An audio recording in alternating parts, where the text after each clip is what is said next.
that number you saw on the thumbnail is the chances of getting a cross and last layer skip in a CFOP solve in the same solve.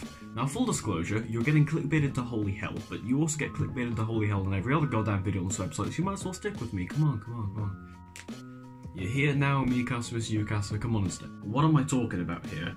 Well, I'm talking about a while ago when I got that one-handed CFOP solve. I made a video about it at the Luckiest Cubing meetup, because I met someone who also has a one-step solve. You see, I had a lucky one-handed solve where I skipped cross, I solved F2L, and I skipped last layer. Crazy. One-step solve, I just did F2L and the solve was over. Well, I met up with someone who had an EO line skip, did ZZ F2L, and then had a last layer skip. Again, just a one-step solve. Do you want to guess what happened to me again? Well, I didn't quite get a scramble. Zakamoshi sent a scramble in ZMS, and I then put my solution to it, where I found a last layer skip. I used OLS. Either way, this means I now have two one-step solves, both with CFOP, where the solve starts and ends with F2L. Let's show you the solution. Okay, so the original solve was a 616 by Zakamoshi, and it had this scramble.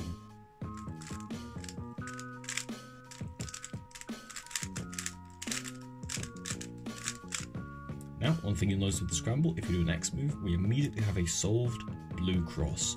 If you want to follow along with this solve and you're not colour neutral, start being colour neutral. So the first thing we're going to do is go ahead and solve this free pair into back right, like so. Then we're going to connect these two pieces to make a nice easy pair into back left. This corner comes with this edge, so we're going to bring this across, bring the slot up, pair it up and put it in slot, and bring the slot back down. Now here I recognise that if we do a Y prime rotation we have an EO solve, and we can solve this pair by breaking it apart, pairing it back up, and inserting it with a U2 because everyone knows this case. And that just leaves us with a U, a UF. Now, the reason you've been so ludicrously clickbaited on this video is because, well, the first solve I had, the one-handed solve, that again was in the Luckiest Cubing meetup video, go watch that if you want to see that solve. Well, I kind of knew I was going to skip last layer. I mean, the last slot that I got, it was actually TTLL. I mean, it was a 7-move, 2-gen TTLL. So good, it might actually be your standard solution to just that F2L pair for last slot. It might well be. But nonetheless, I saw it, I recognised it, I knew I wasn't going to do OLL or PLL. You could argue that's not a skip at all.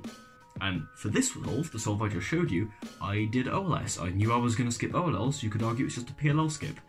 At the end of the day, though, I have two solves in CFOP where I managed to cut out the C, O and P and just do and you didn't have one, so shut up and stop talking.